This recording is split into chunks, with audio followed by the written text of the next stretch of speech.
Okay, Assalamualaikum warahmatullahi wabarakatuh dan selamat sejahtera. Welcome to my channel.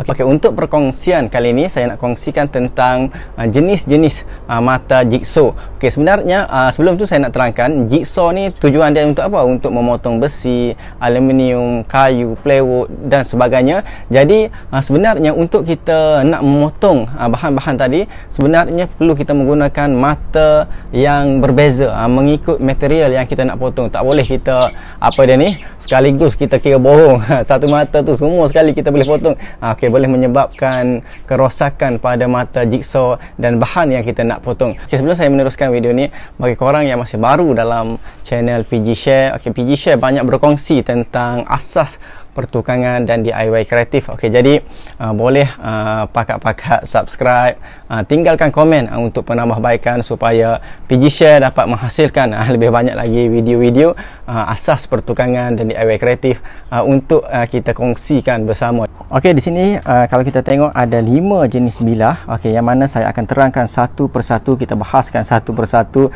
fungsi yang mana setiap bilah ni mempunyai fungsi yang berbeza. Kalau kita tengok pada jenis mata juga adalah berbeza. Okay. Sebelum tu saya nak terangkan, okey, kalau kita tengok di kepala dia ni, okey, ini adalah yang kita kata yang buatan terkini. Okey, kalau mungkin sebelum ni kita ada tengok mata begini, okey, dia ada lubang. Dia ada lubang ni, ni biasanya digunakan oleh mata jigsaw jenis yang besi dulu. Okey, yang sekarang kebanyakannya menggunakan kepala begini. Okey, yang pertama ni adalah untuk memotong kayu. Okey, kalau kita tengok ialah basic forward dengan menggunakan material HCS, iaitu high carbon steel, iaitu untuk memotong kayu biasa. Okey, jadi kalau kita tengok untuk yang bilah yang kedua ni, kalau kita tengok hampir sama sahaja, tetapi ini adalah untuk speed forward, untuk potongan cepat, juga menggunakan material yang sama, iaitu high carbon steel. Okey, cuma kalau kita perhatikan pada matanya adalah sedikit berbeza, iaitu kalau kita tengok di sini matanya, jarak antara mata agak jauh jika hendak dibandingkan dengan untuk potongan basic. Okey, cuma perbezaan yang lebih ketara sedikit kalau kita tengok pada kepala di sini. Okey, untuk mata jenis begini kita boleh digunakan untuk kita membuat lubang, ataupun kita boleh terus tebuk pada pertengahan kayu.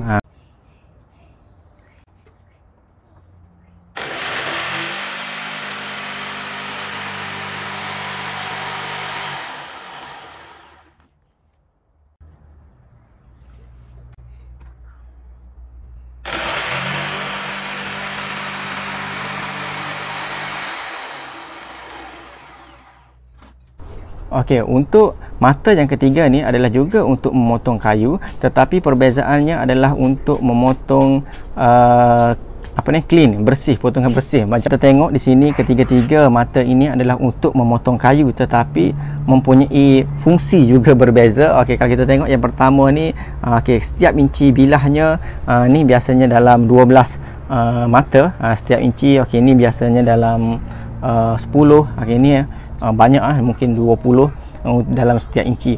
Okey, semakin kecil gigi ni menyebabkan potongan pada kayu akan menjadi lebih cantik.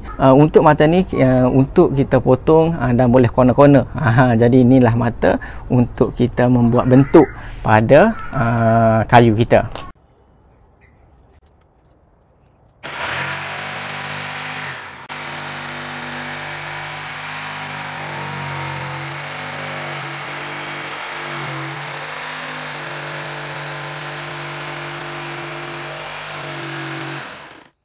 Mata yang ketiga ni adalah untuk memotong besi ataupun aluminium. Okey, dengan menggunakan material high speed steel. Okey, jadi dia mampu lebih keras, dan boleh memotong besi dan steel. Sebenarnya untuk mata metal, dia boleh digunakan untuk memotong kayu. Tetapi mata yang direka untuk memotong kayu tidak boleh digunakan untuk memotong besi, kerana yang direka untuk memotong besi ni, metal ni dia lebih keras, dan jika nak dibandingkan dengan material high carbon steel. High carbon steel ni dia lebih lembut lah.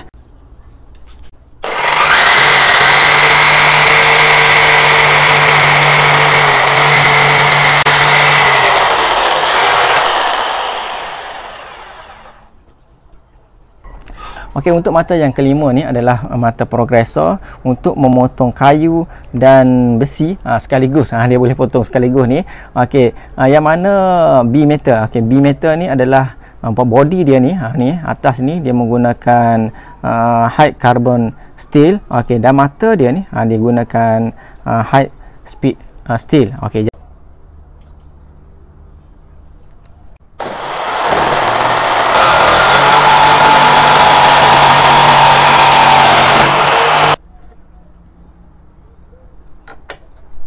Okay, itulah sedikit perkongsian tentang jenis-jenis mata jigsaw dan fungsi setiap mata jigsaw yang direka tu. Okey, jadi semoga video ini memberi manfaat kepada korang yang baru saja nak bertukar lah. Okey, jadi jangan lupa subscribe sekiranya video ini memberi manfaat kepada korang semua, dan jangan lupa tinggalkan komen supaya PG Share dapat berkembang dan lebih bersemangat lah untuk menghasilkan video-video akan datang. Okey, jumpa lagi, semoga sentiasa sihat bersama keluarga tersayang. Jumpa lagi pada video yang akan datang.